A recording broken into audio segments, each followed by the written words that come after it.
Testing. Good morning, everyone. Good morning.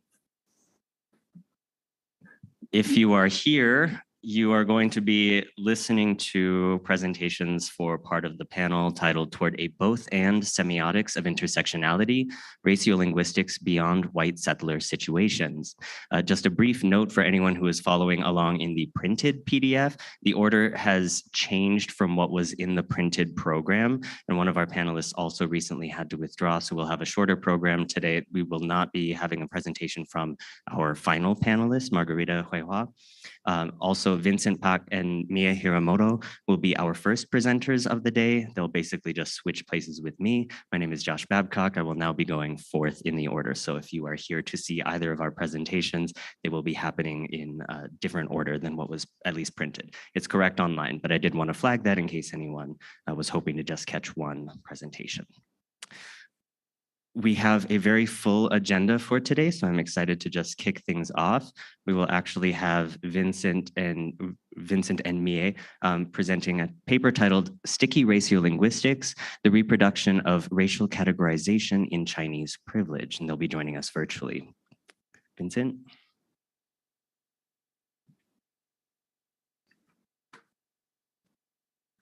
Hi, everyone. My name is Vincent, and with me is Mie Hiramoto, my co-presenter.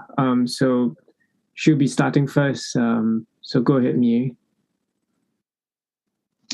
Hi, everybody. Thanks, Josh, for the nice introduction. So I know we are tight on time, but I'm not able to share my slides because it says host disabled screen sharing. Could you help me with that?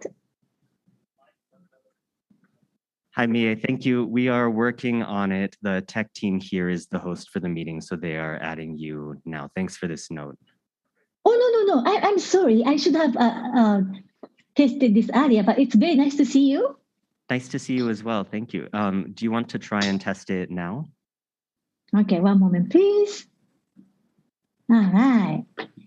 I think it works. We have no audio, so I'm going to just try this now. Is it showing? Yes, I can see this. Can everyone in the audience see? Yes, I'm getting thumbs up from the audience. Excellent. Thank you so much for your patience. All right. So, okay.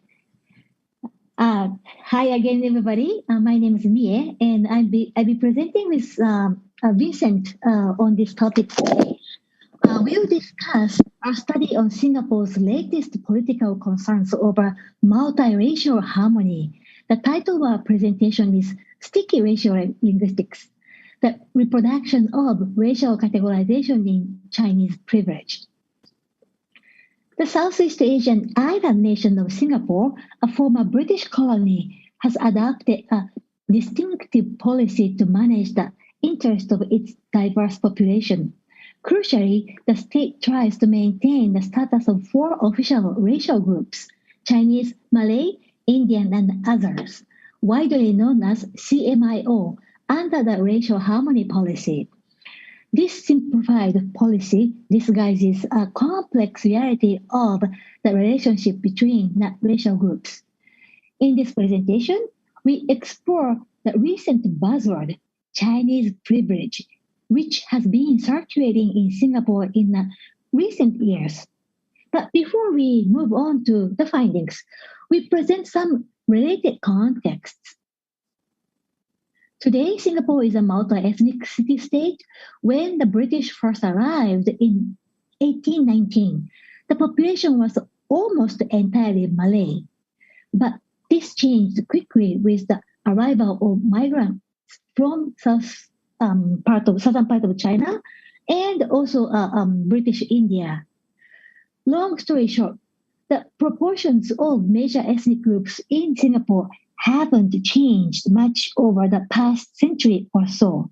The Frost has a new paper that has very interesting findings about the population changes for your interest. To summarize the background context of Singapore, here is the historical landmark. There's now 3/4 of Chinese Singaporeans, around 15% of Malays and 7.5% Indians. The others are those who do not fit under the CMIO categories, like myself. And unsurprisingly, such ethnic diversity brings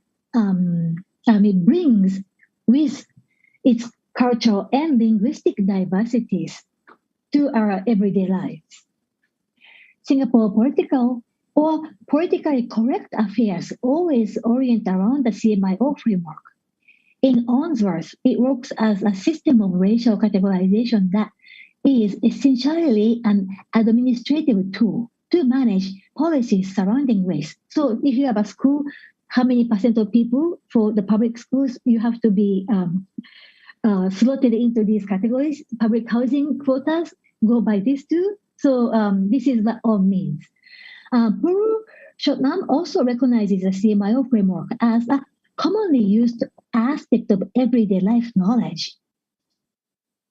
Simply put, as exemplified in the Ministry of Home Affairs statement of maintaining racial and religious harmony, managing social order by placing an emphasis on racial and religious harmony has been one of the state's best interests.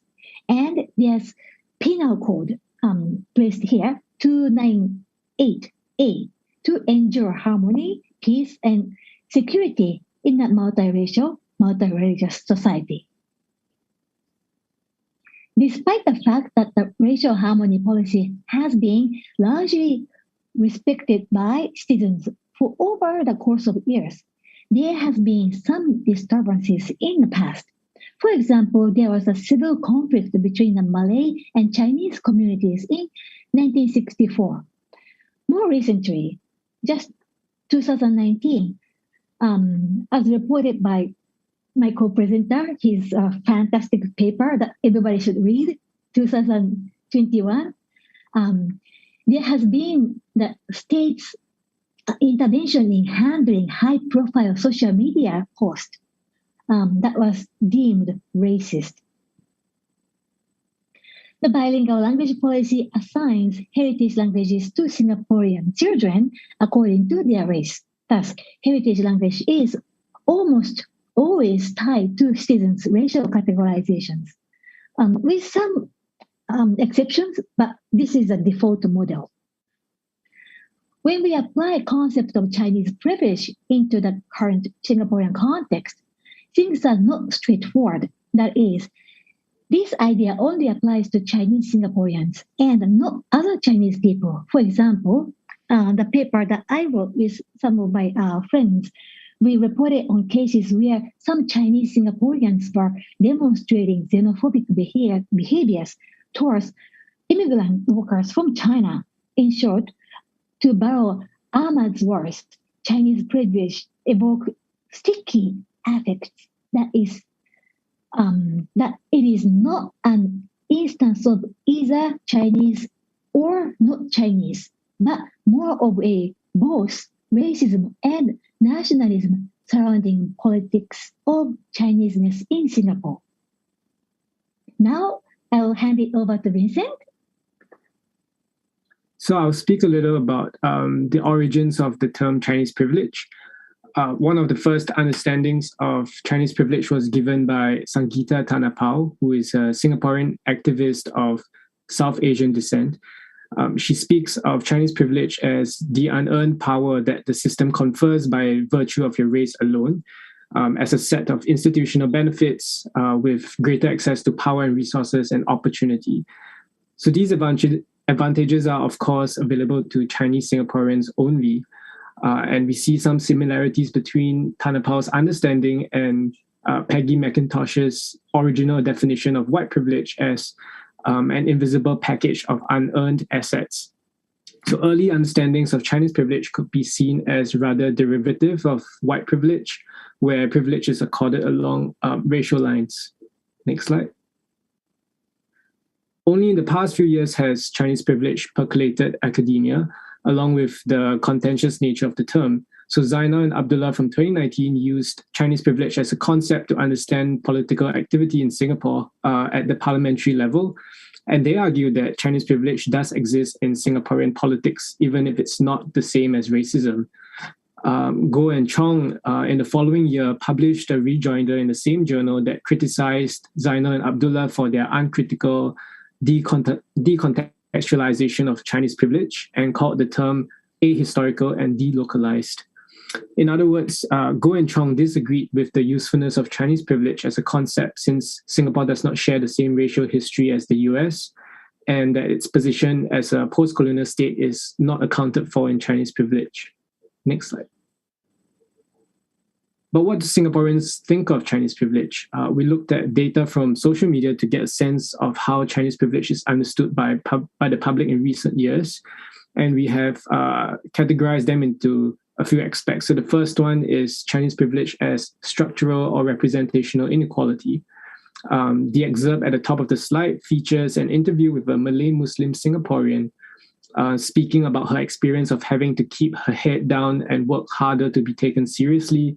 Or she's also asked why she has to wear the hijab even in hot weather. Next slide. Chinese privilege can also be understood along meta-pragmatic lines. So the example on the right is quite straightforward, where Chinese privilege is seen as the use of Mandarin in a supposedly linguistically neutral space, such as the office. Using Mandarin in such spaces is considered exclusionary and rude.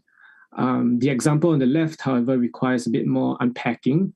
So the author includes a screenshot of a scholarship program in local schools where students who are academically able and linguistically talented are eligible to pick up Malay or Bahasa Indonesia as a third language. Commenting on this, the author criticizes the program for using our language as an accessory to make your children more beautiful and adds the hashtag Chinese privilege. It's unclear to us who the pronoun your refers to, although we can guess that it probably refers to the Chinese Singaporeans and by extension, the Chinese dominant government. The gripe here, it seems, is with the treatment of the Malay language, which is indigenous in Singapore, as a tool to advance non-Malay students academically, whereas Malay students themselves are not celebrated for speaking the language. Next slide. In Piri Thomas's Down These Mean Streets, a 1967 memoir of Thomas's experience as a Latino growing up in New York, Thomas encounters a man in a bar. This man, Gerald West, is a white passing African-American who exclaims that, "I feel white, I look white, I think white, and therefore I am white." West's comments on being white evinces the logic of whiteness as not merely a racial category, but a set of social traits that one can embody.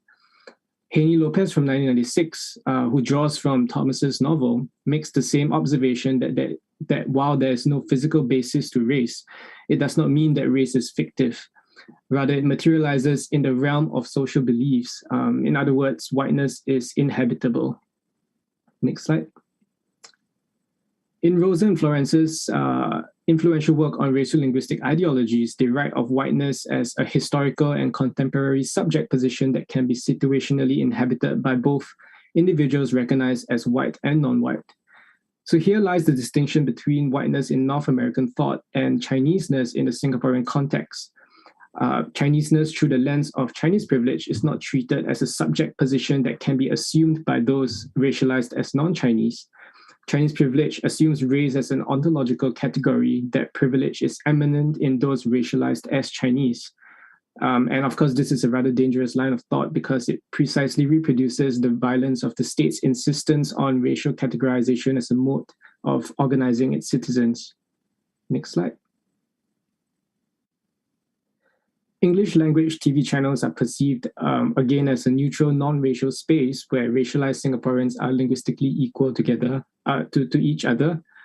But the inclusion of Mandarin advertisements violates this ideologically neutral agreement and invokes racialized privilege because speakers of Mandarin are automatically assumed to be those racialized as Chinese, even though there exist speakers of Mandarin who are ethnically non-Chinese, and individuals racialized as Chinese who are not Mandarin speakers. So can an ethnically Malay speaker of Mandarin be said to possess Chinese privilege? In other words, what allows for the invocation of racialized privilege or cries of Chinese privilege is precisely the co-naturalization of race and language. There is no imagination of racialized privilege outside of the CMIO framework. Next slide. Returning to the example from before, using non-English languages in spaces that are coded as linguistically neutral is seen as exclusionary and an example of Chinese privilege. But such a perspective insists on a co-naturalization of race and language, which is exactly what a ratiolinguistic perspective wants to turn away from.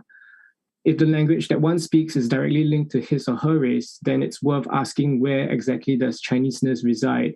Is it in one's language, or is it in one's skin color, or one's national categorization? Next slide. Government officials have also stood by the CMIO framework, as you can see in the quotes here, as a crucial policy to structure Singaporean society. So it's a bit of a chicken and egg question. Is Chinese privilege understood the way it is because of state policies, or have state policies been designed to reflect public understandings of race? At least to us, it's quite clear that the logics of racialization between the CMIO framework and Chinese privilege are shared, and that local imaginations of racialized privilege are interior to national categorizations of race. And that is, Chinese privilege may very well be a product of the CMIO framework itself. Next slide. Last August, during his National Day rally speech, the Prime Minister himself commented that claims of Chinese privilege existing in Singapore are entirely baseless. It should be noted that this comment was present only in his Mandarin speech, because he also delivered speeches in Malay and English.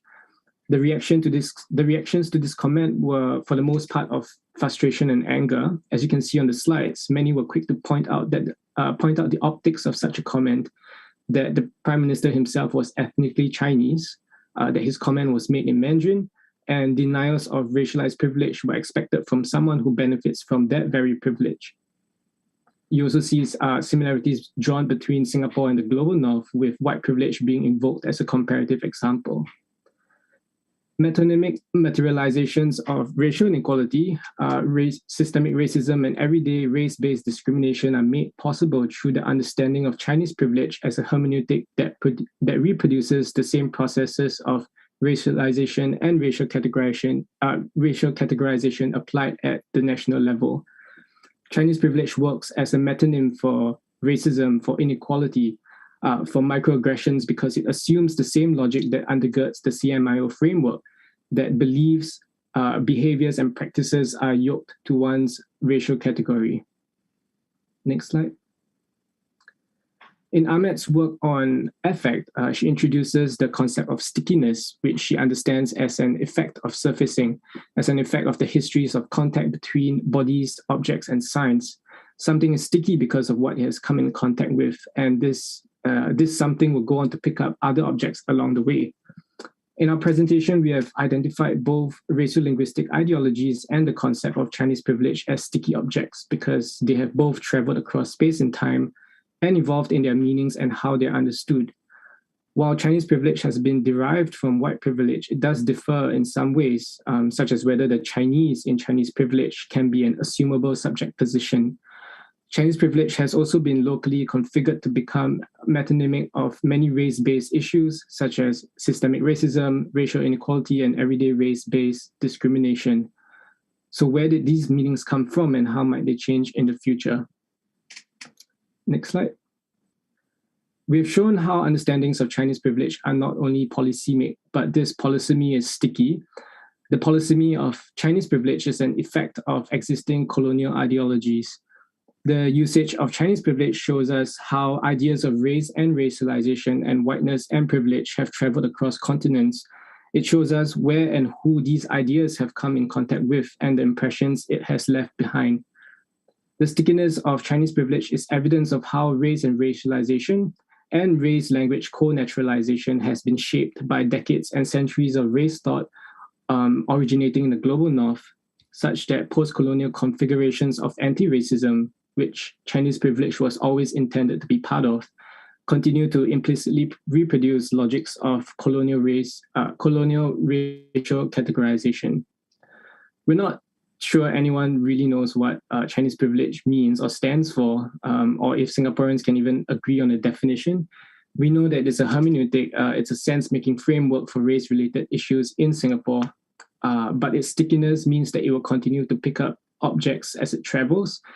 It will continue to accumulate value as a sign, as Ahmed puts it, and it will continue to miss its target as an anti-racist tool. And so race language co-naturalization in Singapore remains deeply and inextricably entwined with colonial logics of racialization. That's all we have for today. Thank you, Josh and Jay, and the SRA organization team. Thank you. Hi, Jay. Thank you so much, too. All right, thank you, Vincent and Mie. Next, we will have a presentation from Joy Garza titled K-pop Fandom in Mexico, Transnational Performances of Ratio Gender.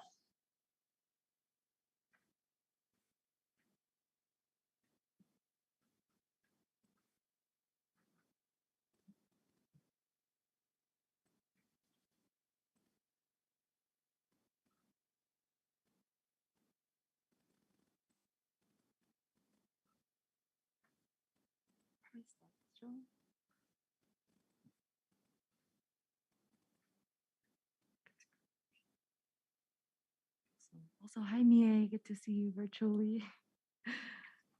Yay, nice to see you too. These are some concepts I'm still working through, so I welcome any feedback after the talk. I'll just jump right in. K-pop fans constitute a global discursively mediated public, which encompasses individuals and communities across geographic contexts who discuss, debate, and oftentimes critique the affairs of the K-pop world. And they do so mainly through social media. Indeed, it has been this active and highly organized social media participation that has captured global attention in recent years, ranging from the disruption of Trump's Tulsa rally or the flooding of the Blue Lives Matter hashtag on Twitter by fans of the K-pop band BTS. Indeed, BTS's live performance at the 2018 Billboard Music Awards is widely considered a watershed moment for K-pop, representing the successful crossover of a K-pop band into the American market. Their performance illustrated not only the global popularity of a single musical genre or band, but the intensity of K-pop fans as reflected in their mediatized affective displays and meticulous reenactments of dance choreographies. Mediatized performances are frequently prone to circulation in contexts not original to their production. Hence, they're vulnerable to uptake from disparate, perhaps even unintended publics. In this presentation, I examined the local meanings surrounding racialized gendered performances of Mexican fans who participate in digital K-pop fandoms, especially the genre of K-pop cover dance, which I will detail. From the perspective of non-participants and K-pop fans I interviewed in Mexico City, their praxis is quite distinctive within the broader sphere of popular culture in the Mexican context. Thus, I treat Mexican K-pop fans as a counterpublic within the broader Mexican public. In a brief comparative analysis of videos wherein dancers emulate their favorite K-pop bands, I focus on how they perform in registered features associated with a style known as aegyo, indexical of a youthful Korean femininity. By examining fans' metapragmatic discourses about their performance, as well as viewer responses, I hope to show how transnational online performances are susceptible to negotiation amid converging interpretive frames.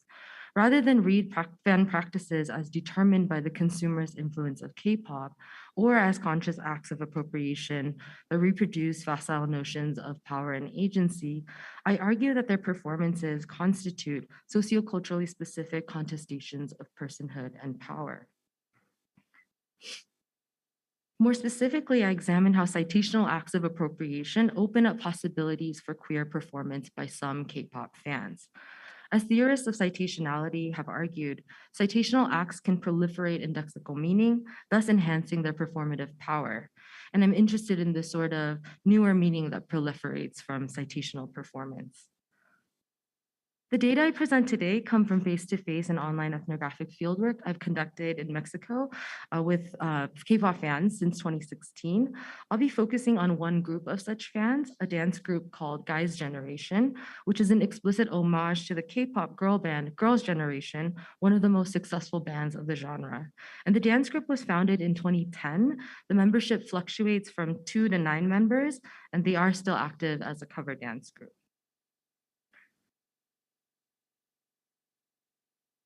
The K-pop dance cover refers to a genre of dance choreography where fans of K-pop form their own dance groups and recreate the choreographies of well-known K-pop bands. Sometimes these choreographies digress very little from the original composition, while other groups choose to change it altogether, adding their own sort of stylistic elements. And dancers often compete in local and international competitions, presenting this kind of group style, usually reflected by the kinds of songs they choose to emulate or the groups they choose to follow. Group membership can range anywhere from 2 to 12 dancers, and they often hold regular auditions for recruiting new members. Dancers are generally young. In a survey of Mexican cover groups I conducted in 2016, all 21 dancers were young adults, ranging from 18 to 26 years of age. Endemic to the dance cover genre is the reliance on sameness for its intelligibility. We understand this to be a direct appropriation by sheer virtue of the genre of dance cover. Crucially, the difference of the new version produces intertextual gaps, which allow for the dance cover to do additional semiotic work. Put differently, the meta-semiotic understandings of sameness and difference allow for citational acts to open up new forms of signification. The following section presents a very brief comparative analysis of Guys' Generation's recorded dance cover of Girls' Generation song G, the best-selling single of 2009 in South Korea. The music video begins with the original 9 members being displayed as mannequins in a clothing store while a handsome young employee closes shop. And once he leaves, the mannequins come to life after hours and are shown swooning over a picture of him. And I will just show a very brief clip.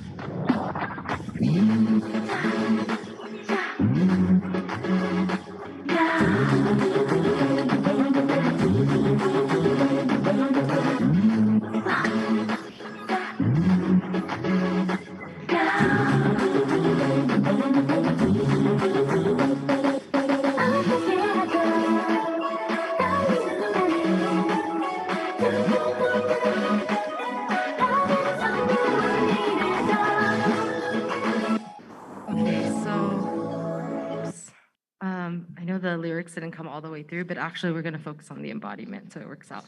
Performance studies scholar Joyhanna, who does a close reading of this performance, characterizes Girls' Generation's performance as a racialized and gendered one, which she describes as a, quote, hyper-girlish femininity that prioritizes submissiveness, pureness, and cuteness over the westernized notion of powerful and independent womanly sexiness, end quote. This hyper-girlish femininity that O identifies refers to aegyo, in registered, embodied, and linguistic style associated with displays of affection, including behaving in a coquettish or cheeky manner, and is often glossed as cuteness.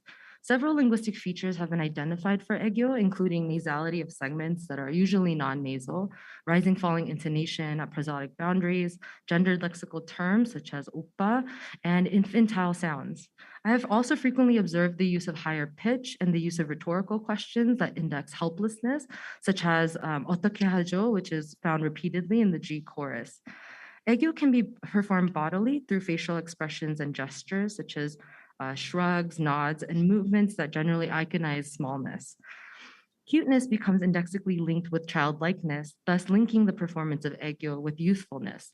These indexical features are highly gendered, with some scholars suggesting it indexes a docile femininity.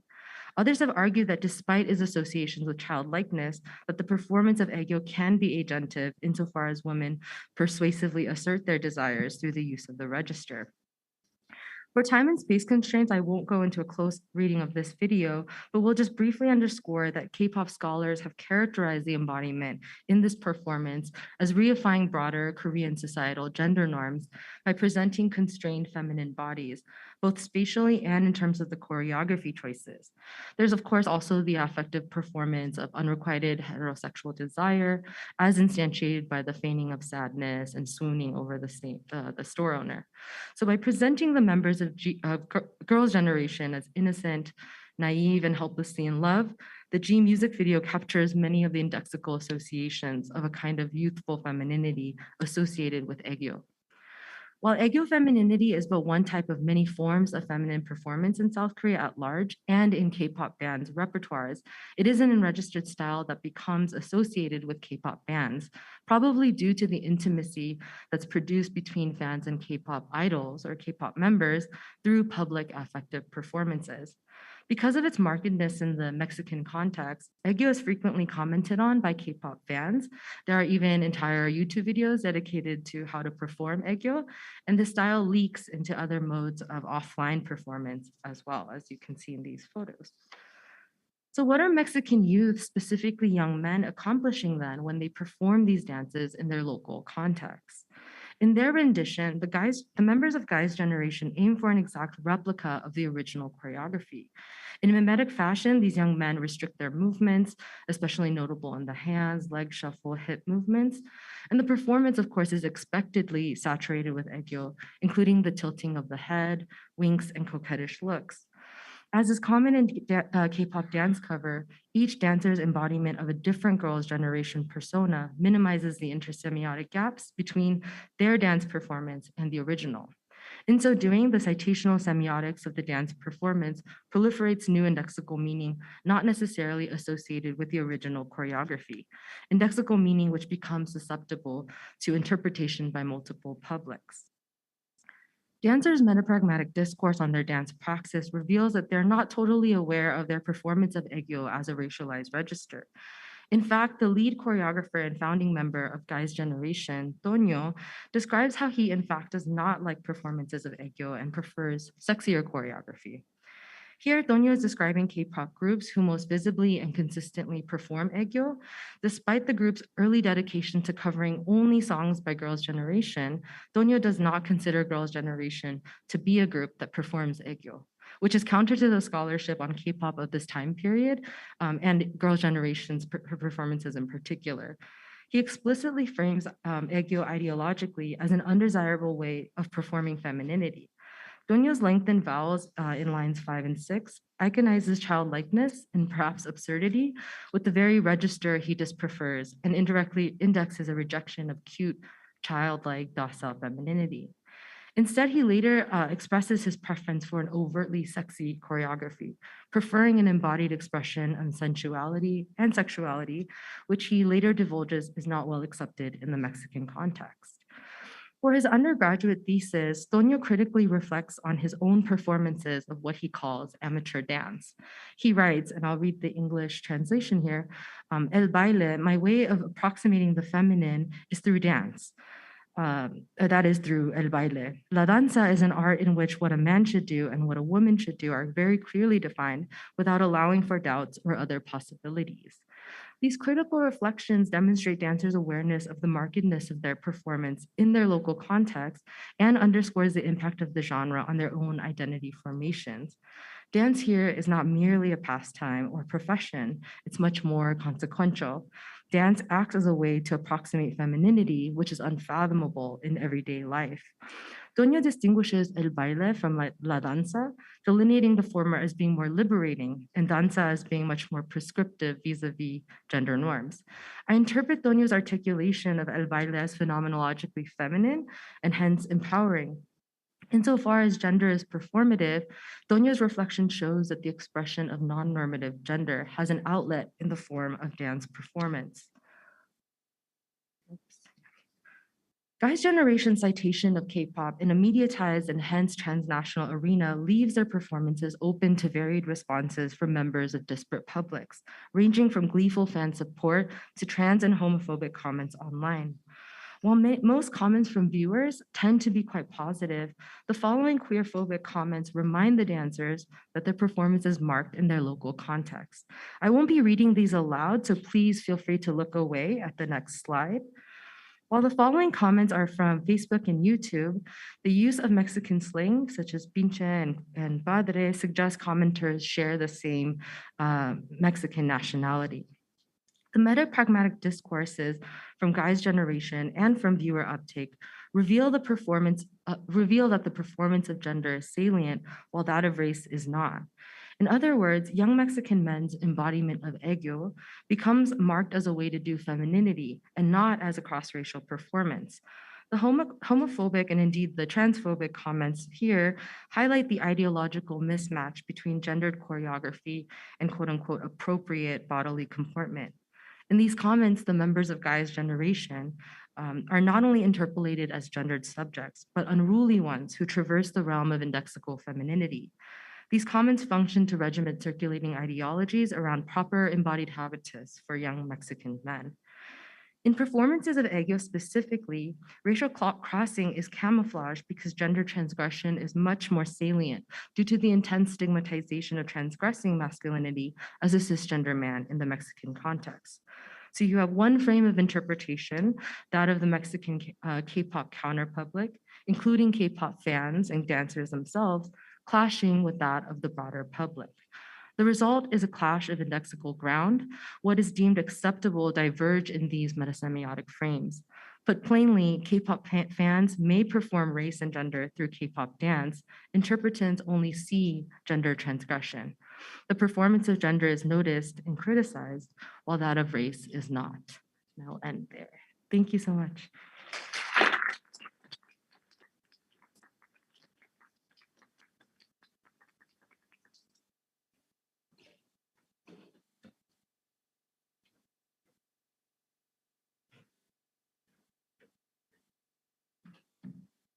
All right, thank you, Joy. Next up, we have Jacob Henry. Jacob's paper is titled Say a Sentence, Drawing an Interactional Link Between Organizations, Language Ideologies, and Coloniality. Jacob?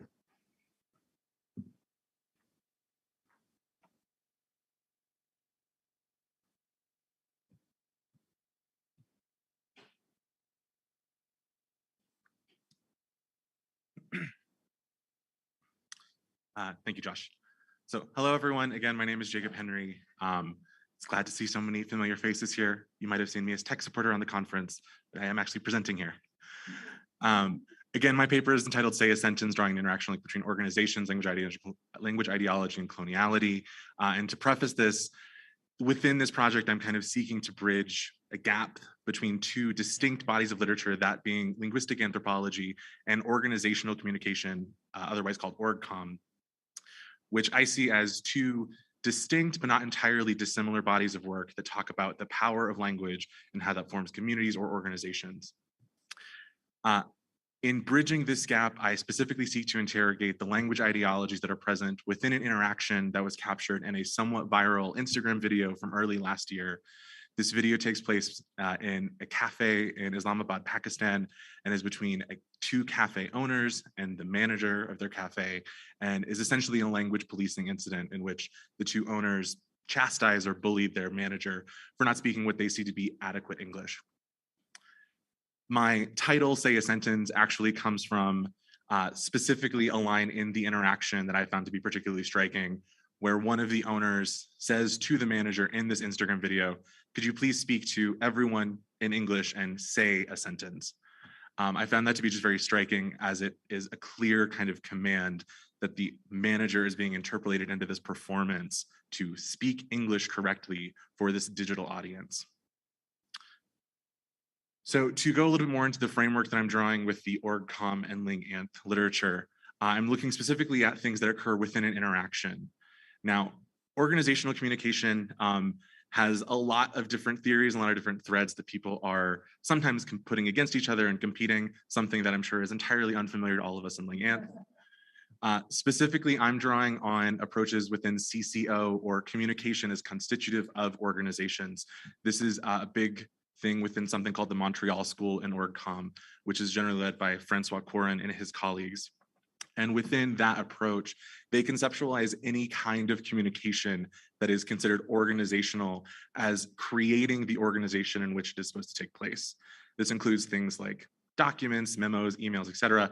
But I am extending it here into interactions that are organizational, taking place between organizational members within the space that is considered the organization. So organizations are emergent within interactions. This should sound really similar to work within LingAnt that talks about participant identities as emerged within interactions, including work by Mary Buckles and Kira Hall. So if we consider that both organizations and participant identities are emergent within interaction, those two things must also be co-constitutive, meaning that the identities that are being created are necessary to forming the organization, and the structure of the organization is necessary to the identities being formed. So if we think, for example, within a cafe or some other kind of business, the identities of employer and employee are necessarily informed by the organization that's being constructed, but the organization can really only happen because we have people acting as those roles. Now, the specific thing that I seek to interrogate within organizational communication literature that I feel LingAnt actually really provides a good lens for is language policy, and specifically language policing and the ideologies that entails. Within organizational communication, language policy is very widely written about, but it is almost universally considered a static, prescribed set of rules that are written down within organizational bylaws to just say, hey, these are the appropriate linguistic practices for this organization. This notion of a static, bound set of rules is something I seek to interrogate with our, and when I say our, I mean linguistic anthropologists' understanding of language ideologies and language policies. So specifically when we think about language policing as an interactional act, something that I'm defining as bullying, chastising, or otherwise castigating someone because of their linguistic practices, that is an interactional move that serves to inject both the participant identities and the organizations with the language ideology that is being invoked by the policing. So again, within the specific example that I'll show you in just a minute, the ideology is that English is the appropriate language for this space because English is tied to wealth and modernity. That act of policing serves to inform the organization, saying that this is an organization who is modern because of its mastery of English, and the identities involved are thus based on competency of English. Owner and manager, employer and employee are necessarily informed by who is speaking better English. So some other relevant concepts that I'm invoking within this, again, other work within linguistic anthropology, of course, work by Irvin and Gall in terms of how they talk about language ideologies, the specific practices in which we think about differentiation, classic fractal recursivity, iconization, and erasure. I'm also working within the listening subject paradigm as introduced by Inouye 2003, and specifically I see this work as in line with other work that looks at colonialism in the listening subject, examples being Flores and Rosa 2015 and Reyes 2017.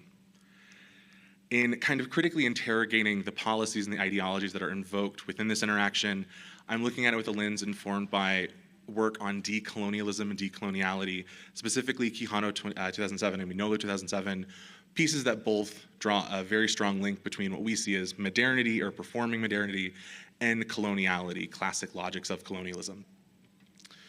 To give a little bit more background on specific ideologies regarding English within Pakistan, English is very clearly linked to urban and upper class education. Generally, if you're going to an English medium school, that means you live within a metropolitan area and the family you're coming from makes a good amount of money.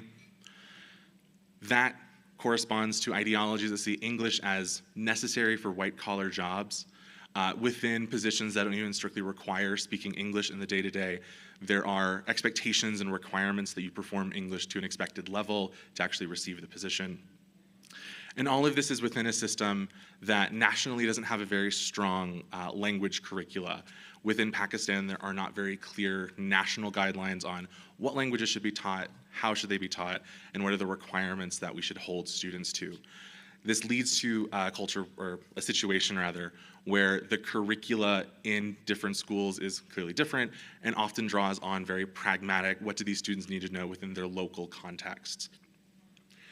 So creating this kind of educational situation within Pakistan where there's a very clear class divide in terms of who receives English medium education and who receives education within a different local language medium, including Urdu or one of the other many languages spoken within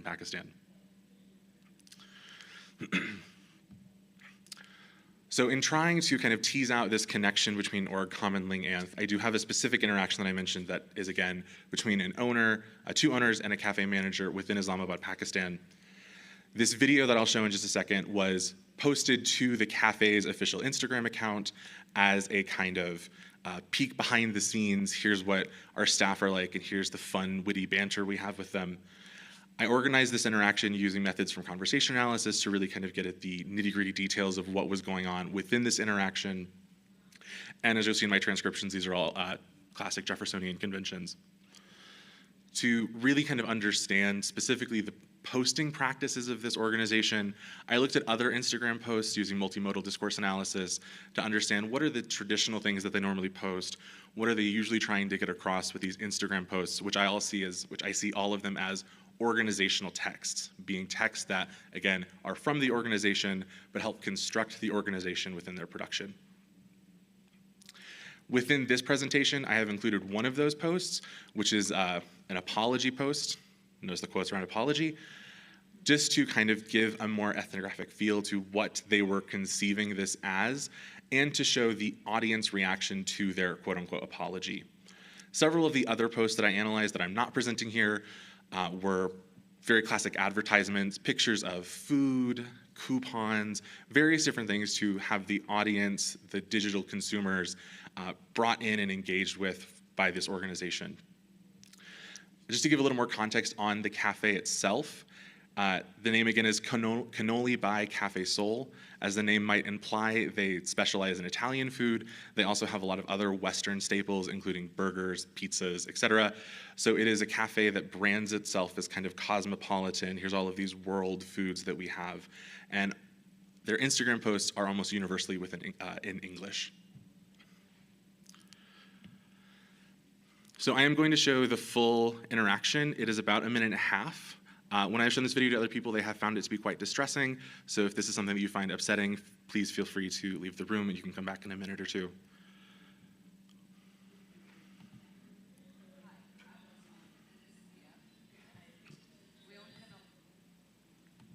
Can we just bump the sound up a little bit, Colin? Cool. Unfortunately, unlike Joy, I do not have a professionally produced music video. I have something that someone caught on their phone. I will also mention that this is not the original video. The original video was taken down after the cafe received a quite significant amount of backlash. This is the video as recorded and reposted by someone from their phone. So we will see in the video there are a couple artifacts of that, including a low battery notification, which will be familiar to many of us. Hi, I'm Vincent, and this is Mia. We own Cannoli, and we were bored, so we would like to introduce you to our team. Oves is our manager.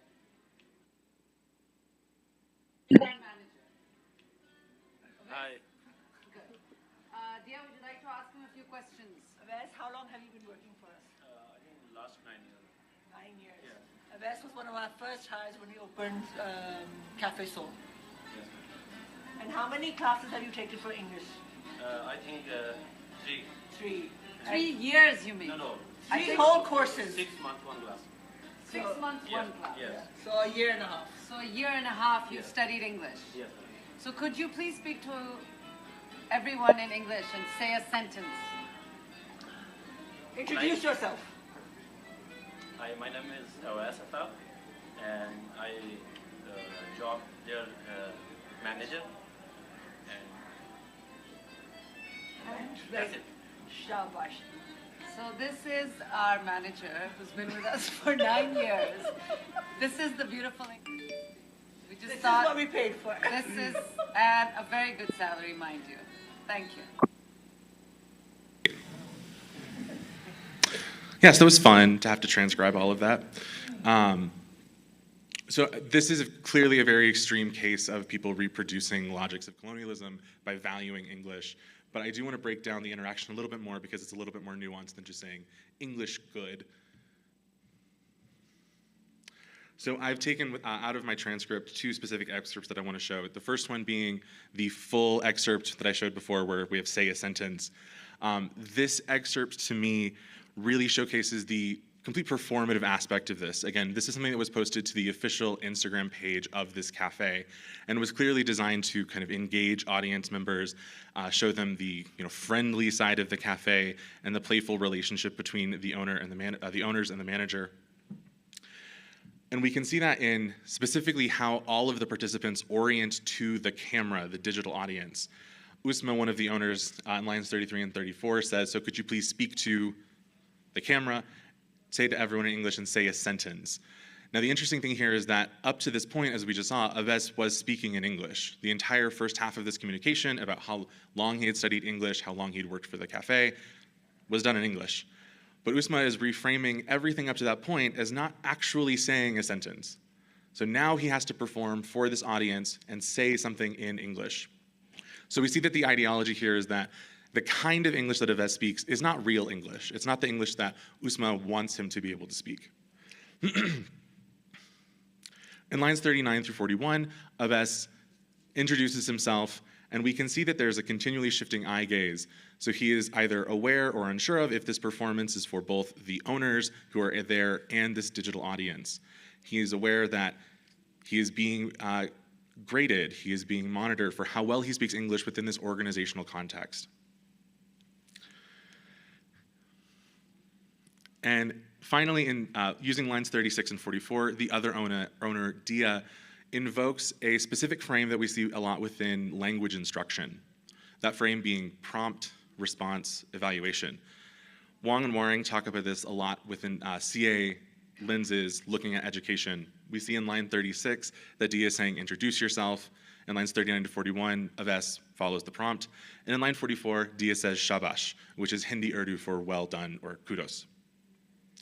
Now, this to me is really interesting, again, invoking that lens of coloniality and modernity, because traditionally, historically, English colonizers within South Asia framed themselves as teachers, as educators who were there to help South Asian people learn English and speak appropriately, speak an appropriate language. Dia is kind of invoking that history by framing herself as a teacher with this educational frame she uses in this interaction. By prompting Aves to speak and then evaluating him, she is taking on the role of educator and colonizer, essentially, inhabiting the conceptual space of whiteness. The second example really strongly shows the links between English competency and wealth and class. So this is after Aves has introduced himself. In lines 45 through 47, one of the owners, Usma, again addresses the audience and completely leaves Aves out of the interaction by just saying this is the beautiful English he speaks. And there's clear links that this is what we paid for. Notice the laugh tokens. This is a very good salary. So this is clearly a sarcastic remark that this is our owner for 9 years. This is the English he speaks. Isn't that crazy? Isn't that bad? For the sake of time, I won't dive into this anymore, but we can see that there are really clear links between the ideas that these cafe owners have about who should speak good English, who don't speak, wow, words are hard, who does not speak good English, and how should those people be paid? What is the wealth that should be associated with those people? This is the Instagram post that I had mentioned that is the quote-unquote apology. The main thing that I want to point out here is that the Instagram account has roughly 6,200 followers. This post received 2,000 likes. Most of their posts have anywhere between 40 and 80 likes. So the entire point of this apology is to interpolate the audience, the potential consumers, into this ideology that what we did was fine. We didn't do anything wrong. We were just having playful banter. So taking the audience and having them excuse the interaction and tacitly confirm that this colonial ideology is okay. So some very quick conclusions. Organizations can overtly, as we saw in this interaction, or covertly enact and embody language policies that reproduce colonial logics, interpolating organizational participants at various levels. Again, we saw Aves being asked to perform for the audience. We saw the apology post asking the consumers to forgive the interaction. And this maintains these linguistic hierarchies that favor English. Local ideologies around class, labor, and language reflect and repurpose colonial logics and relationships that continually uphold global hegemonic structures of whiteness. These structures lie at the intersections of class, race, and organizational hierarchy. In other words, this interaction would not have happened without the specific ideologies around class, language, and who does what within the organization. If those structures had not been there, this interaction would not have happened. Here are my references. Thank you so much.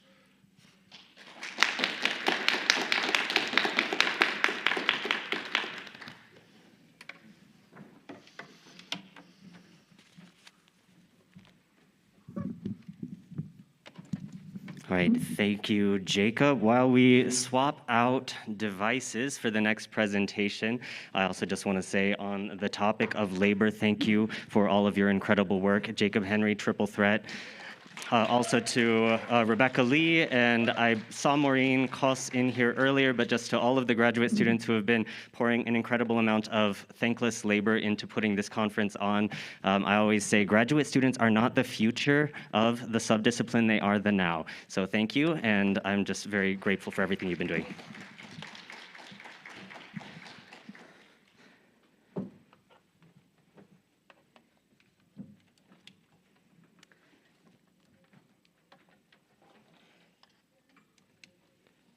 Next up is going to be me, Josh Babcock. We will be continuing a theme about good English in a different context. The paper that I will be presenting is titled Local Bodies Foreign Language, Singaporean Colloquial English, Good English, and Aspirational Investments in Malleable Whiteness.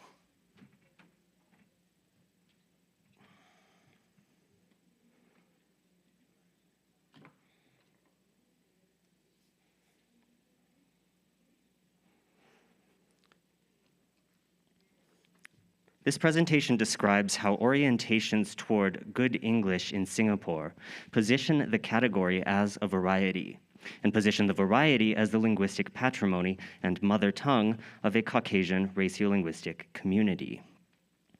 Despite being constructed as foreign by default, the Caucasian raciolinguistic community is simultaneously constructed as parallel to Singapore's other official raciolinguistic communities.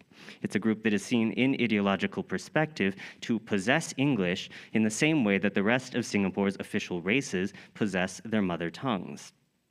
Briefly, to harken back to the presentation we heard at the top of the panel, race in Singapore is regimented according to a model known as CMIO. This is an acronym that indexes 4 groups and their corresponding mother tongue languages. Chinese Singaporeans possess Mandarin, Malay Singaporeans possess Malay or Bahasa Melayu, and Indian Singaporeans possess Tamil as well as other South Asian codes, and other is more complicated than I have time for today. This presentation traces the contrastive chronotopic projection of a Caucasian raciolinguistic community across historical media accounts, submissions in a reader-generated advice column titled English as It Is Broken, and participant observation at a Singlish awareness class. I argue that the project of good English invites Singaporeans to adopt white listening subject positions in policing their own and others' English. That is, to adopt racially hegemonic listening subject statuses aligned with positional whiteness. However, the Singaporean is simultaneously constructed as a non-native speaker, thereby needing to always remain on guard against breaking English by virtue of their non-white identities. This entails a twinned set of pitfalls. On the one hand, good English invites the Singaporean into aspirational investments in malleable whiteness as they address and are addressed by global audiences, but on the other, it also a priori saddles Singaporean speakers with the blame for failures to be understood. In this section, I will talk about history, malleable whiteness, and covert raciolinguistic community. Hegemonic narratives of Singapore's history posit Singapore's present success as a gift of British colonialism. The English language is often described as a prime example of colonization's many gifts, not just a key for connecting to the global economy, but also a means of transcending essential conflictual difference among Singapore's races. Though more could be said about the historical and institutional co-naturalizations of language and race in Singapore, the important point for now is that good English in Singapore has long been linked to positional whiteness as well as to white identities. Broadly speaking, this has involved the following process. The historical emergence and institutionalization of CMIO as an authoritative, pervasive, and totalizing ratiolinguistic model has both naturalized and stabilized the idea that Singapore is made up of many communities. Each community is a racialized group possessing its own language, and vice versa, each language requires a group to possess it. Even though English is widely used in Singapore, from business and government to instructional medium in schools and a home language, it has officially been ruled incapable of being a mother tongue because no local group spoke it historically, with local in scare quotes. So who then possesses English? Through this logic, English has been implicitly cast as the linguistic patrimony of another group, namely Caucasian foreigners. These two dynamics, first, the generally ambivalent status of British colonization in Singaporean public life, and second, the linking of English standards to Caucasian speakers, socioeconomic development, and racial harmony, today motivate and mediate performances of desire for the regimes of value that are linked to various resources constructed as signs of whiteness.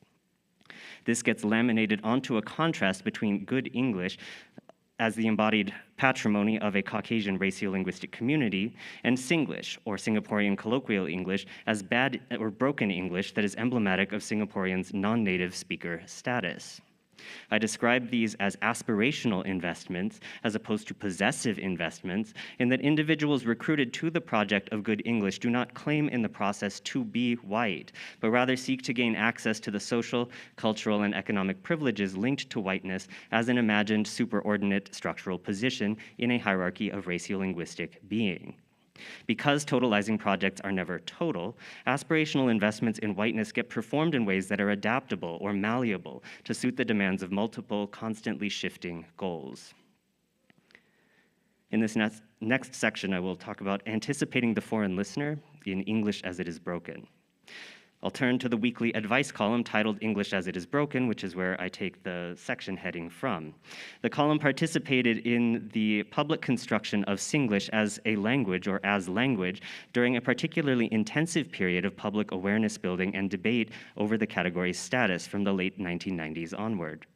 As I show, this crowdsourced advice column constructed contrasts between broken English and good English via the figure of the foreigner who does not understand. Over a third of the entries, 342 out of 1,000 in the series, identify this figure as both the source of contributors' awareness about their own or others' errors, as well as a source of embarrassment or shame, as in the following example. The example is titled, "Have you taken your lunch?" The user-submitted question reads as follows, quote, "We love to say, 'Have you taken your lunch or dinner?' as some sort of greeting. My friend from abroad is somewhat amused with the use of the word 'taken.' Is there something wrong with the sentence?" The editor's answer goes as follows. "This unusual greeting is likely to draw a blank look from a foreigner. You might want to try, 'How are you?' The word 'taken' seems to suggest physically taking and not eating someone's lunch.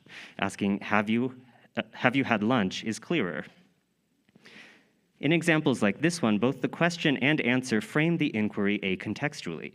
The question by assuming that the amusement of the friend from abroad indexed something generally wrong with the sentence. The answer by presenting an unqualified retypification of the proposed sentence, "Have you had your lunch?" as being clearer, not as clearer to foreigners, but clearer in general. It should be noted that the construction "take a meal" would not necessarily draw a blank look, especially for speakers of British Englishes. This is not just to claim an error of metalinguistic judgment. Rather, as sociolinguists and other scholars of language in Singapore, like Rebecca Starr, Joseph Park, and Lionel Wee have noted, this is linked to the rise of American English as a privileged exonormative standard in Singapore, which has driven change in both metalinguistic evaluations and in speech practices ranging from lexicon to phonology by repositioning Singaporean speech in contrast to a specific American English imaginary.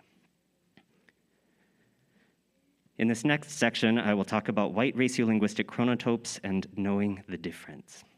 So in this final section, I describe interactions I observed and participated in during a one-day training hosted by the Singapore British Council titled Singlish to English. The class was designed to teach attendees not to stop speaking Singlish, but rather to know the difference between standard English or good English and Singlish. At 8 hours long, with a registration fee of 668 Singapore dollars and 75 cents, or approximately 500 USD, Singlish to English demanded a significant investment of time and money. For this reason, it was marketed primarily to Singaporean working professionals, most of them employed in government ministries and statutory boards, and most of them eligible for full or partial refund tuition assistance via the state-run lifelong learning scheme called Skills Future. On the day that I attended, I was one of 24 students, and perhaps unsurprisingly, the only non-Singaporean. Most of the students were mid to late career professionals, between 30 and 55 years old. The trainer had been warned of my attendance by the registrar, but took it in stride, announcing good-naturedly to the class that they had a special guest who, unlike the Singaporean students, was there to improve my Singlish.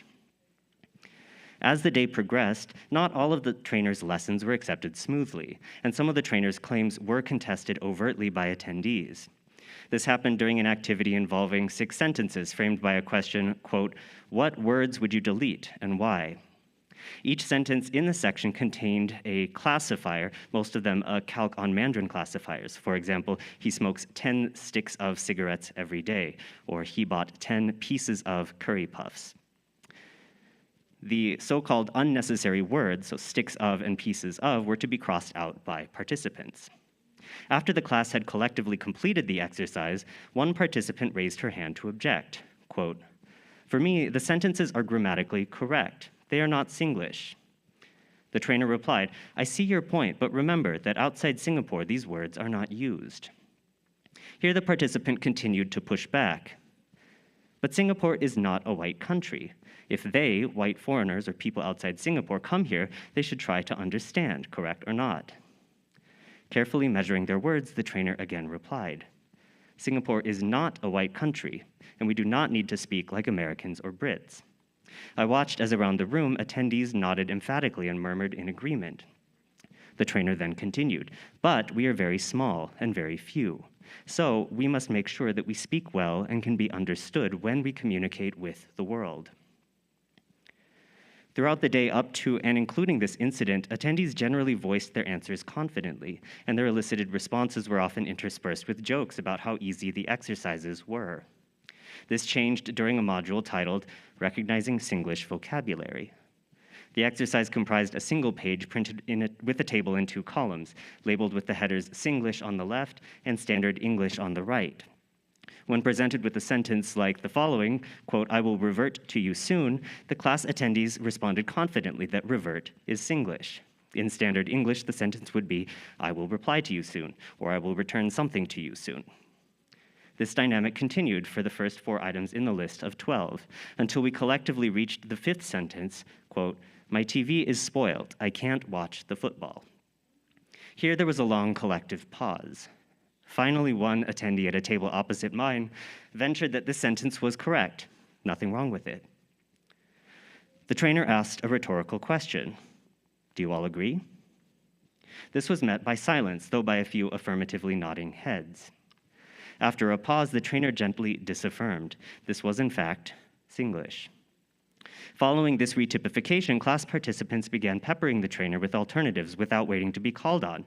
"My TV got spoiled," "My television is spoiled," "My television is spoiled, I can no longer watch the football." Each was met by silence from the trainer. After an interminable minute, the trainer turned to my table. "Josh?" Interpolated in this way, I floundered. After a pause, I weakly protested, "I understand the meaning of the sentence." "Of course, but how would you say it?" After another pause, seeing no way out, I ceded, "I think Americans would say my TV is broken." My hedging notwithstanding, this was followed by another collective silence, after which one participant at my table muttered breathlessly, almost inaudibly, "Oh." The collective mood for the remainder of the day was decidedly subdued. Participants became more tentative in their replies and engagement in activities, especially activities to be performed before the entire group. During the lunch break, one of my group mates approached me and asked with an air of borderline disbelief, quote, "You really say broken, not spoiled?" Again, trying desperately to hedge my response, I replied, "I think many Americans would say broken, but I think they would still understand the meaning of the sentence." Yet my hedging seemed once more to go unregistered. Nodding, my groupmate replied, I never knew this was wrong. Although I immediately tried to repeat that it was not wrong, my groupmate had already turned their attention elsewhere. In one of the wrap-up modules where we were prompted to formulate an action plan, the same groupmate wrote under a header in the student workbook titled, "Something you are going to stop doing, I will stop saying spoiled." Under something you are going to start doing, they wrote, "I will speak good English." Across the cases that I've examined, albeit very, very briefly, producers of written texts and participants in face-to-face interactions can be seen to variously deploy axes of differentiation anchored by binaries of correct versus incorrect, Singlish versus good English, Singlish versus grammatical English, and so forth. In the case of spoilt and broken, it should be clear that the imagined incorrectness of the usage was due to the projected connection between a there-then of my American English, together with perceptions, no doubt linked to signs of my surname, as well as to the whiteness of my appearance, of belonging to a Caucasian raciolinguistic community, which together chronotopically positioned my usage as correct and class participants as divergent, therefore wrong. Despite the course's relativist early framings of Singlish as not wrong, just different, the hegemonic status of these axes of differentiation nevertheless led to their continued redeployment in participants' interpretations and hierarchical subordination of their own speech. Thank you.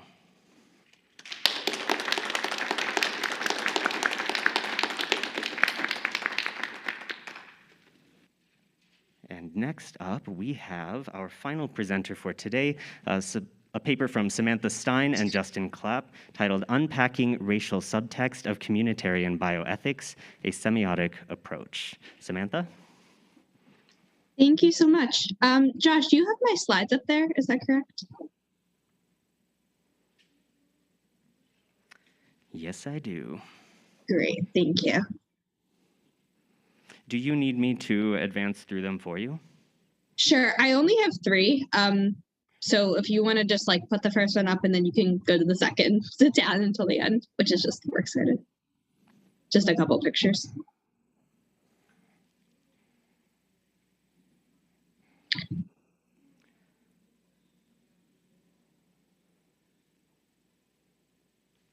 Yeah, you can go to the second if you want and just leave it on that. Yeah, perfect. Thanks so much. So I will start with a little vignette here, and then I'll move into some analysis. Yeah, I'll get started here. Barbershops, hair salons, a member of the Institutional Review Board responsible for overseeing the clinical trial on which I'm a collaborator, suggests that we, the trial team, connect with local leaders of these businesses in order to coordinate a series of pre-trial focus groups with their customers. Another member of the IRB pipes up. How about churches in West Philly? She suggests that we reach out to the pastors in the hopes that they will help us reach their congregants. Although perhaps seemingly unrelated at first glance, these recruitment site suggestions, West Philadelphian barbershops, hair salons, and churches, are categorically similar. To university affiliates, they are hubs of Black social life in Philadelphia. The association of Black social life with barbershops, hair salons, and churches is neither endemic to the imaginations of the regulatory actors who oversee our clinical trial, nor Philadelphia. Rather, this trope is visible in media from a range of disciplines, for example, African American studies and photography, examining Black social life across the United States. Unlike the association between Black social life and barbershops, hair salons, and churches, the association between Black social life and West Philly is more endemic to the local imagination. That West Philadelphia remains predominantly Black is not merely a fact of demographic and geographic interest. Rather, within the discursive networks of the academic medical site at which my team and I are based, West Philadelphia has come to be defined by and evaluated on the basis of its concentration of Black constituents. That is to say, to us university affiliates, this section of the city is not simply statistically Black, but iconically and sometimes usefully Black. Identifying barbershops, hair salons, and churches in West Philadelphia as local hubs of Black social life, biomedical actors in Philadelphia frequently solicit assistance from these establishments for matters ranging from minority public health promotion to minority research subject recruitment. Yet, per the leaders of these establishments, biomedical actors rarely return the favor. That is, they do not deliver resources that address customers and congregants' most pressing needs, such as affordable quality housing and safer streets. The continual extraction of data and infrequent provision of relevant resources has complicated relations between West Philadelphia's academic medical centers and Black West Philadelphians. As my team and I listen and take notes of the IRB's suggestions, the legacy of Black establishments as a valuable tool for the very biomedical institutions that so frequently fail them spurs concerns about what the IRB is asking us to do. Can partnering with leaders from West Philadelphia's barbershops, hair salons, and churches help us ensure that our clinical trial respects the values of patients enrolled in the trial?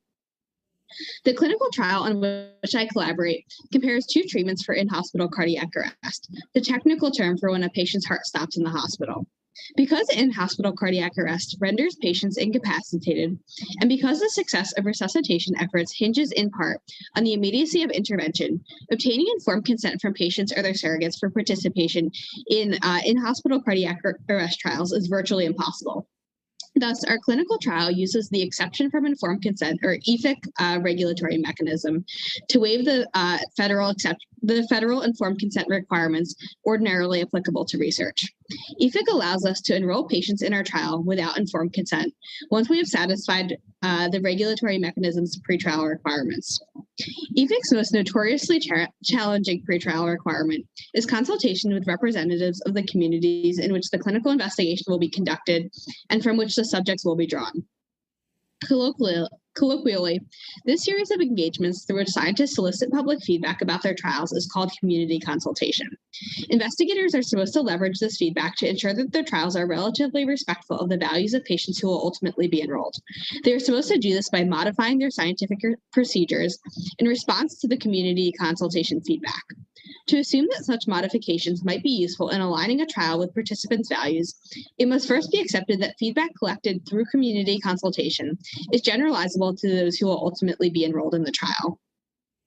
In the remainder of this paper, I will use a semiotic framework to unpack the qualitative presuppositions undergirding the quantitative scientific process of generalization. Here, I will introduce the semiotics of prediction, showing how assumptions about race figure prominently in the commensuration-based tasks of selecting community consultation respondents and subsequently generalizing findings from these respondents to broader populations. And in the pictures here, you see my boss or the trial PI and I doing community consultation. So in the left one, we're just in the hospital kind of hanging out between talking to patients. And in the right one, we are at a Black church in West Philadelphia. And that is moments before we got poured on there. Okay, so first, let's consider the ordinality of prediction. Prediction is a directionally complex meaning-making process. An agent uses individual data points ascertained through direct study of one sample to coordinate a high-level theory about that sample. The agent then calibrates the extent to which this theory applies to another sample about which the agent wishes to know but is not studied directly. To determine the transferability of the theory, the agent grades the likeness between the sample on which the theory is based and the sample to which the theory might be extended. Thus, prediction, a process through which high-stakes biomedical knowledge is produced, depends heavily on the vision and value judgments of the agents tasked with producing the knowledge, so the clinician scientists, or overseeing the knowledge production process, such as the regulators.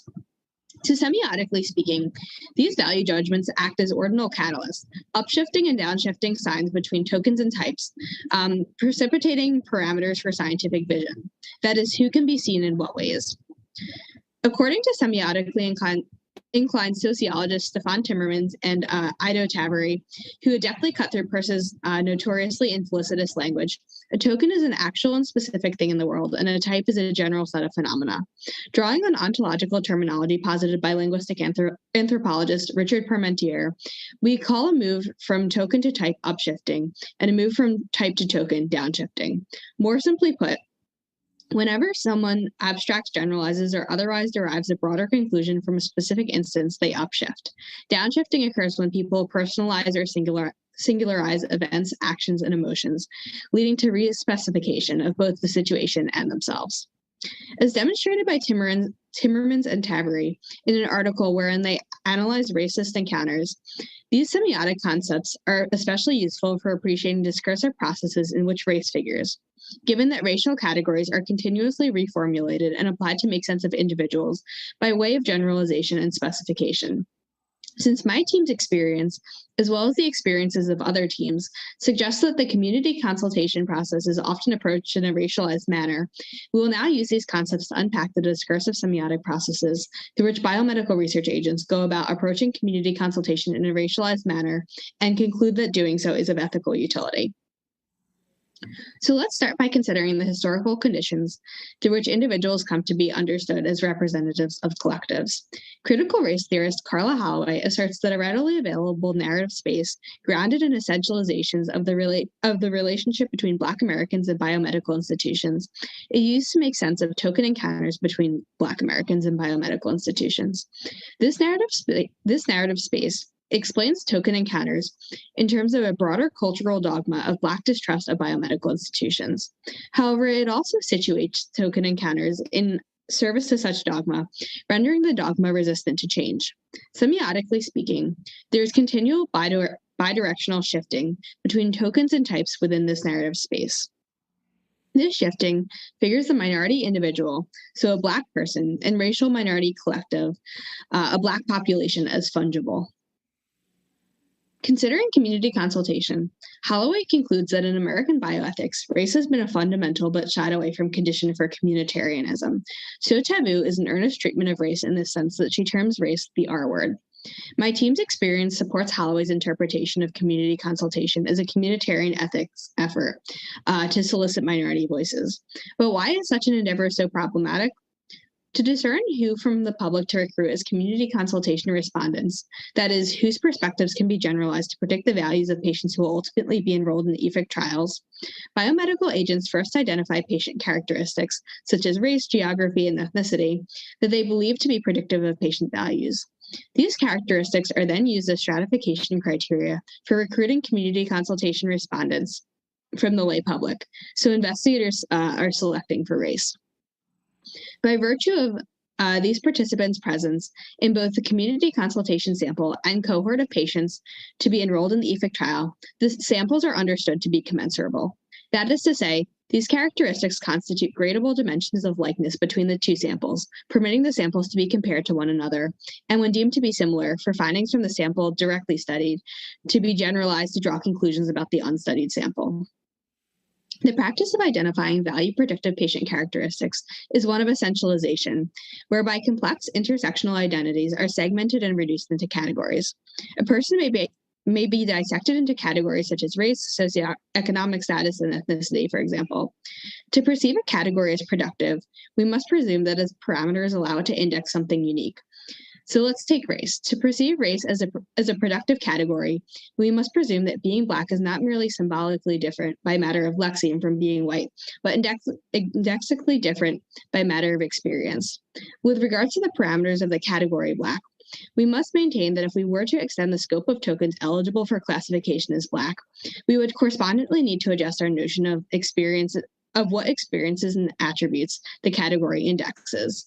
So framing this in terms of intentional and extensional definitions, if modifying the extensional definition of the category does not trouble the intentional definition in any way, it must be assumed that the intentional definition is somehow failing to account for the range of attributes encompassed by the category's constituent and typified tokens. Such failures occur often, according to anthropologist Sally Murray. Commenting on categorization, Mary warns the process of translating the buzzing confusion of social life into neat categories that can be tabulated risks distorting the complexity of social phenomena. The distortions of which Mary writes appear to be present in the case of community consultation, wherein Blackness is treated as a predictor of patient values. What sort of values might Blackness be thought to predict? Why are these values of interest to biomedical research agents? And what sort of distortions does sampling for Blackness produce, and with what social consequence? While these questions are beyond the scope of this particular paper for time's sake, it should be noted that the ability of community consultation to align emergency medical research with the values of Black patients is markedly poor. Black patients tend to be less accepting of EFIC research than white patients following enrollment in EFIC trials. This may in part be because concerns are relatively unspecific to Blackness. That is to say, Black as a broad demographic category is not a strong predictor of the perspectives of patients enrolled in EFIC trials, indicating that race is a more complex intersectional category than it is currently treated as in community consultation. The current reductive approach fails to account for how race is a dimension of identity intrinsically entangled with other attributes in social relations, such as socioeconomic status, geography, gender, and education, attributes that likely confound with race to precipitate complex social multidimensional experiences. In her critique of categorization, Mary raises concerns related to expertise. Specifically, she argues that the categorized constitute a cohort distinct from the categorizers, and that it is the interest of the latter cohort that drive categorization. Consequently, Mary asserts not all that should be counted is counted, nor does counting itself necessarily provide an accurate picture of a situation or its explanation. Mary's concern seems to be playing out in the context of community consultation, wherein the values of patients enrolled in EFIC trials are not adequately accounted for by sampling for Blackness. To semiotically articulate a predictive relationship wherein sampling for Blackness is expected to help anticipate the values of patients to be enrolled in EFIC trials, we might say that Blackness is supposed to index these values. That is, there's supposed to be a correspondence in fact between the sign, Blackness, and object values. Yet, though biomedical research agents treat the relationship between Blackness and values as indexical, the inability of community consultation to align emergency medical research with the values of Black patients suggests that this relationship might instead be iconic, or based on a gross caricature of sorts, rather than indexical. Mistaking an icon for an index has critical consequences here. It suggests misleadingly that the interests of Black patients enrolled in EFIC trials can be adequately served through community consultation. And so finally, at a focus group recruitment session, one woman remarked that she was deeply uncomfortable with the idea that her views as a Black woman would be interpreted as representative of the views of others. She stated that she didn't have time to speak on behalf of anyone and refused to participate in the focus group. Another time, I was speaking with a community partner. She drew my attention to my whiteness and her Blackness, stating, so you need people who look like me, people with my skin color. In a sense, community consultation commoditizes Blackness, converting tokens into types which may be leveraged to learn things about other typified tokens. Such commoditization appears to be a prerequisite for securing EFIC trial approval. So as revisions to EFIC regulation are pursued, this commoditization and the disparities it precipitates by contextualizing racialized narratives should be considered. A more comprehensive professional vision is needed there. And that is all. Thank you so much.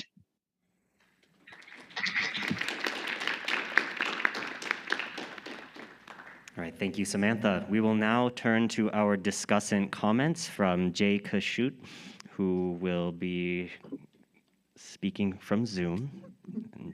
Hi, can you hear me? Reflections on the papers. Yes, we can hear you. Awesome, great.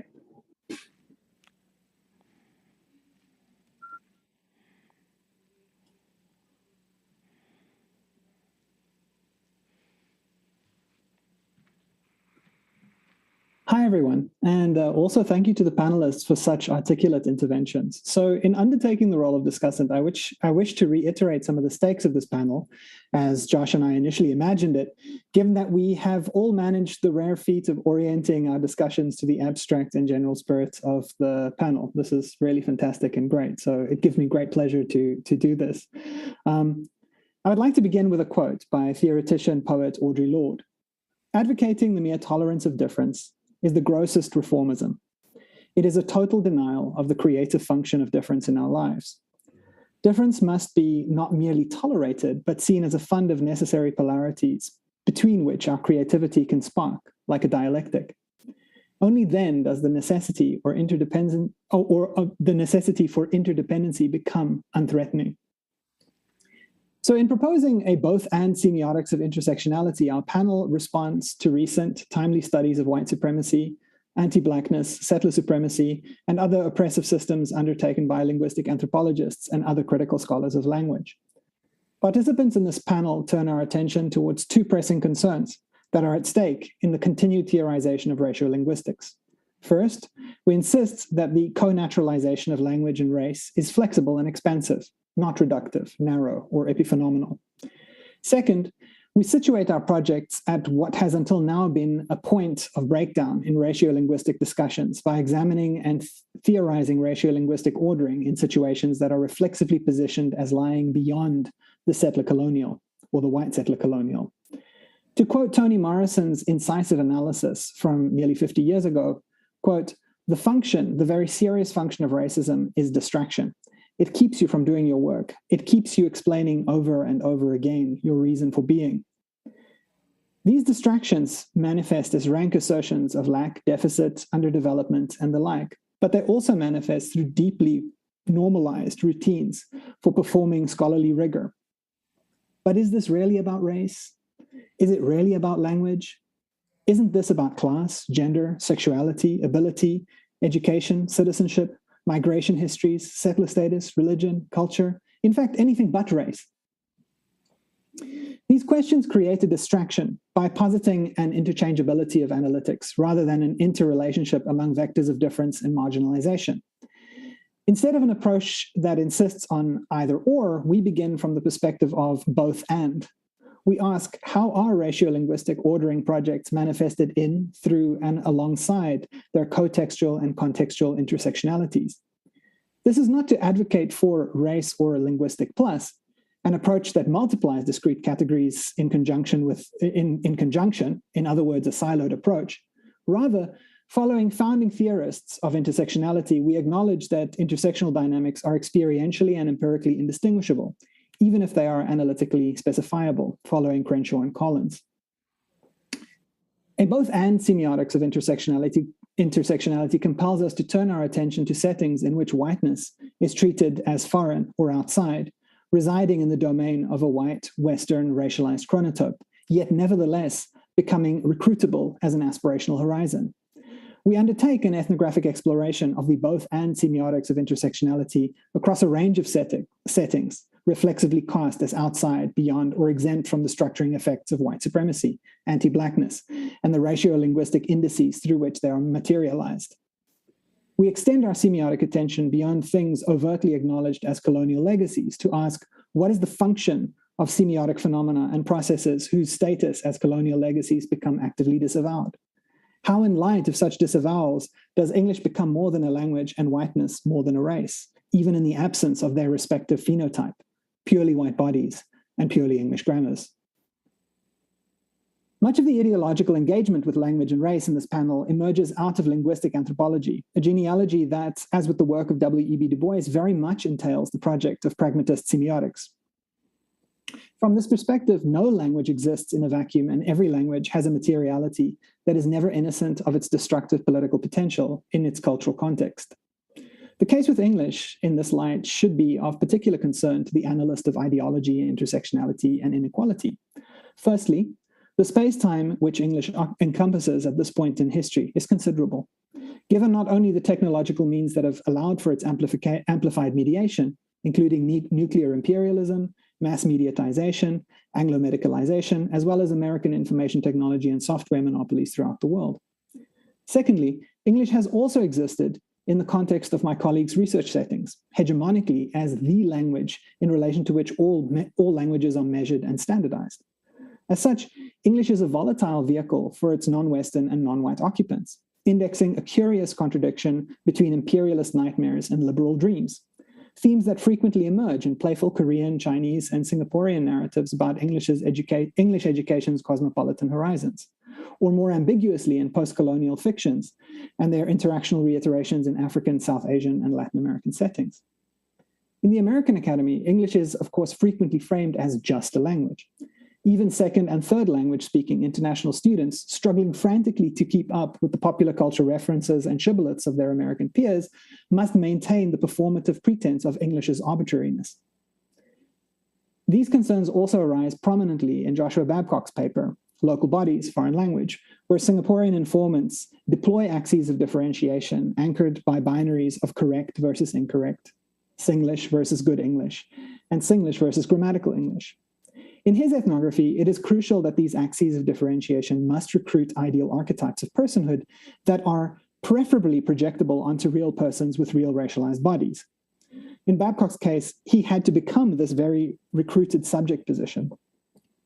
In Samantha Stein and Justin Clapp's paper, Unpacking Racial Subtext of Communitarian Bioethics, it is the semiotically racialized bodies of Black Philadelphians that are recruited in the service of refining an unmarked, yet quintessentially Anglo-centric register of bioethics. Within such skewed political economies of language, various intersectionally marginalized subjects find themselves having to undertake double translational labor. Here, Joyhanna U. Garza's innovative paper, K-pop fandom in Mexico, provides an excellent metaphor. The male Mexican dancer of Guy's generation are, on the one hand, kinetically voicing several features of a South Korean gestural and prosodic register associated with burlesque forms of childish femininity, while on the other, navigating reflexive curations of masculinity on the part of language community-bound recipients of their citational act, who will hold them accountable for local uptakes of their counter-publicity. At issue in all of these papers are the simultaneously compromised and aspirational affordances of personhood that become available through different forms of language-mediated stratification. Two related questions emerge. Firstly, why are the utopian horizons of personhood that underpin various modalities of interactional exclusions rendered both tragic and irrational, even while they are frequently occluded in favor of foregrounding essentialized categories of alterity? Secondly, why must so many non-whites and non-Anglo monolingual persons become burdened with transforming themselves into the ideal subjects of an English cosmopolitan education when they themselves are predominantly marginalized by this very global English educational complex? There appears to be a significantly skewed semiotic labor dynamic here. This is perhaps because the promise of an equal encounter in the absence of white colonial bodies remains compromised by ideological and pragmatic conditions that stratify non-Western and non-white subjects in relation to a spectral horizon of whiteness, English, and cosmopolitan mobility. In Mie Hiramoto and Vincent Park's important intervention, Sticky Raciolinguistics, a key dimension of this dilemma is explicated. In Singaporean discussions of Chinese privilege, or CP, Park and Hiramoto note, quote, similarities were also drawn between Singapore and the global north, with white privilege being invoked as a comparative example. It is clear that local opinions on racialized privilege are ideologically yoked to antecedent centers of white settler colonial thought, in that privilege stems from how one is racialized, unquote. So clearly, Anglo-whiteness of a kind emerges as a meta-chronotope within which whiteness not only retains its status as ideological superstructure, but also becomes the default unmarked category from which to voice critiques about various modalities of privilege and inequality, kind of like a political perpetrator chairing a Truth and Reconciliation Commission. At stake is a tension at the heart of our very discipline, a tension between a folk semiotics of arbitrariness and sociopolitical realities of stratification. The papers on this panel in various ways have suggested that interactions for differently situated actors are indeed less open-ended for some than they are for others. While frequently overlooked in our disciplinary ideologies, and in spite of a great deal of cheap talk about disciplinary decolonization, this stratification vis-a-vis semiotic infrastructures was apparent in contemporaries of Michel Foucault, including sociologist Irving Goffman and several later theorists of interaction. This differentiatedly situatedness is further demonstrated in ways that the only imaginable future for the marginalized, modern, and decolonizing subject is still only thinkable in relation to an unmarked aspiration that defaults towards whiteness as its encompassing horizon of value, despite the so-called porosity and enmeshment of interactions or the collisions of actants some linguistic anthropologists keep alluding to. Interactions, as demonstrated in many of these papers, neither allow for the unfinalizability of personhood to be equally inhabited by all subjects of an interaction, nor are the imbricated processes of language enregisterment and normative stratifications of race, gender, sexuality, and class tenable as purely arbitrary propositions. A disciplinary revision of the kind proposed by our panel, an abstract, aims to demonstrate that power is not simply a function of who has it. Rather, a semiotics of intersectionality must reveal under what conditions power becomes available or recruitable to differently stratified subjects, often regardless of their volition, as a more robust methodological extension of the process Louis Althusser once dubbed interpellation. To be sure, demonstrating such interactional dynamics is methodologically complex. It entails a reckoning with the complexities of spatiotemporal and historical imbrications in the empirically delineable real time of microinteractions.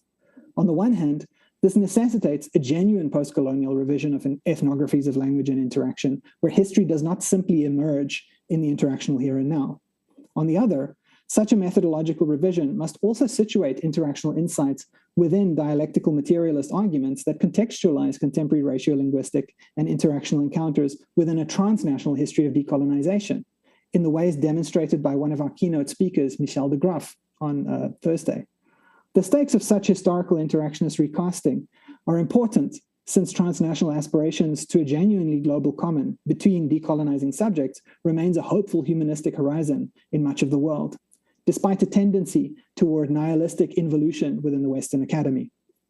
Against the tendency towards anachronism, a semiotics of intersectionality must engage the encompassing history that imbricates such an intellectual project, one that must unfold in the wake of Euro-America's systemic denials of and reluctant retreat from sustained colonial and ongoing neo-colonial projects. By way of a segue into our Q&A, I want to draw on a quote from Jacob Henry's paper, Say a Sentence. As various disciplines and subdisciplines within academia begin turning more towards the necessary work of decolonial thinking and praxis, we must keep a critical eye on the institution of the academy itself. While many fields grapple with their colonial histories, it becomes necessary to not only learn what our colleagues in other departments are discussing and building, but to think about how we can collaboratively work together to question, critique, and ultimately dismantle oppressive structures of power. Thank you so much.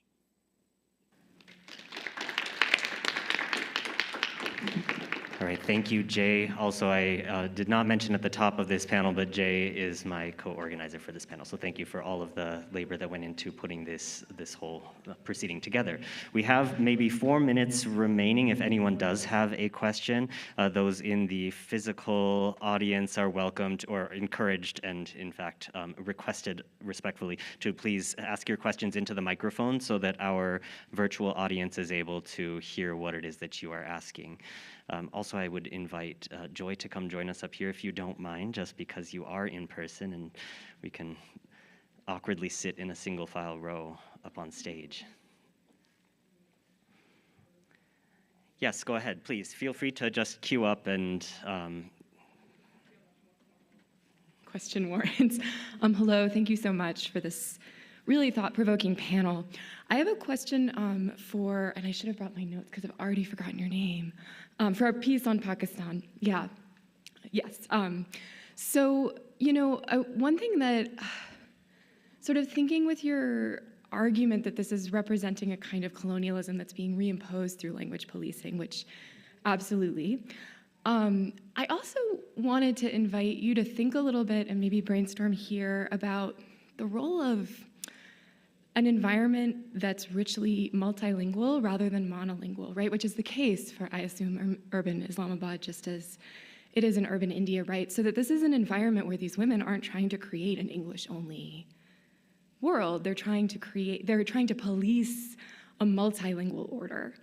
And given the fact that so frequently discussions of colonialism and language policing have to do with the imposition of a certain kind of like monoglot standard, and often actually people suggest like multilingualism as a solution to this, how should we think about a context like urban South Asia, where what's at stake isn't like a monoglot standard, or by and large, it's not imposing a monoglot standard, it's not imposing English to the exclusion of other languages, it's policing a very specific multilingual order, right? That is about a stratified relationship between multiple forms of English, multiple different vernacular languages.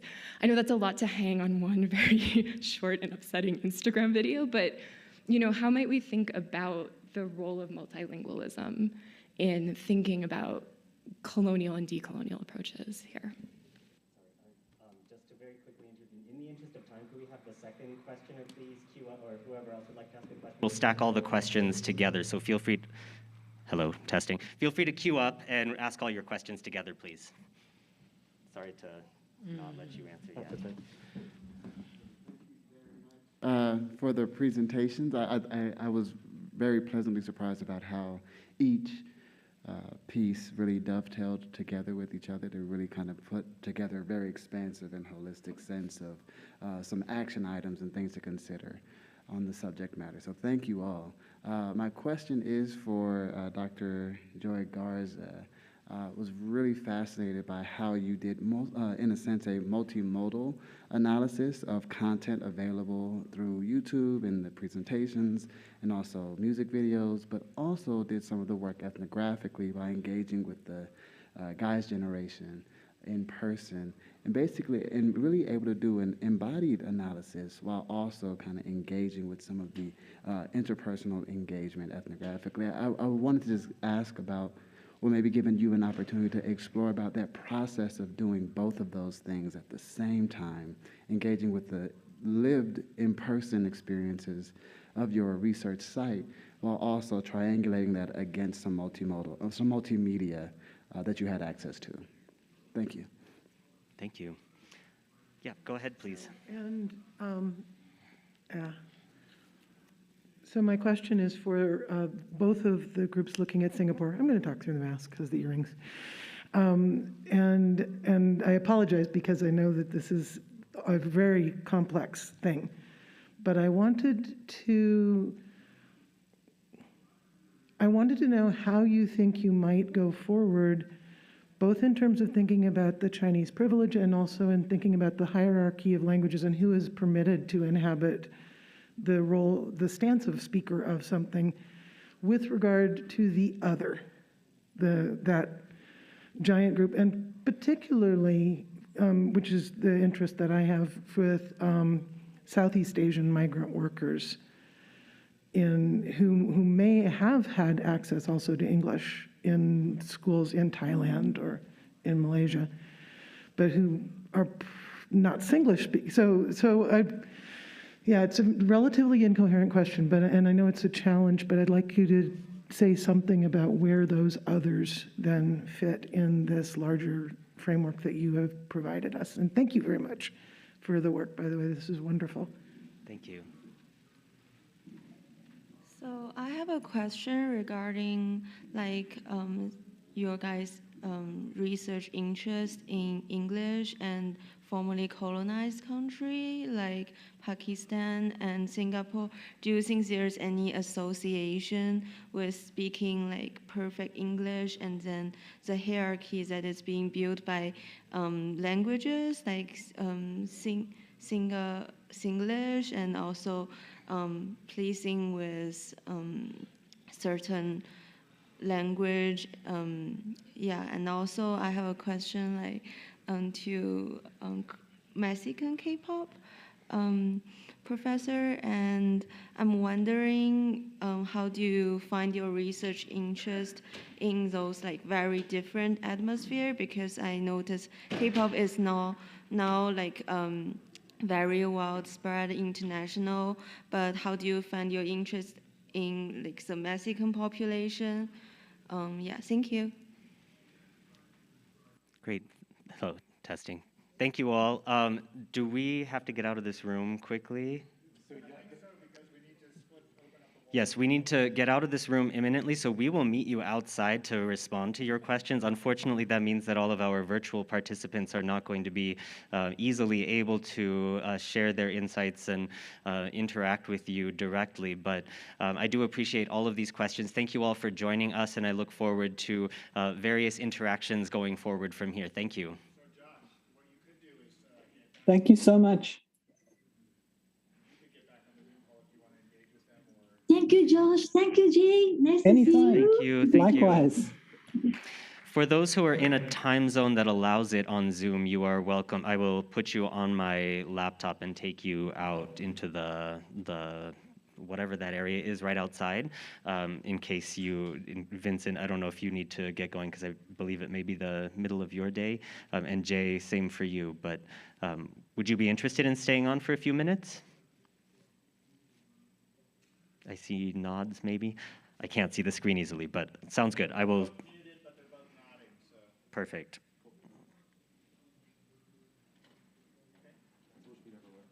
Yeah, we can just gather right outside. And I need to join my own Zoom meeting. One moment.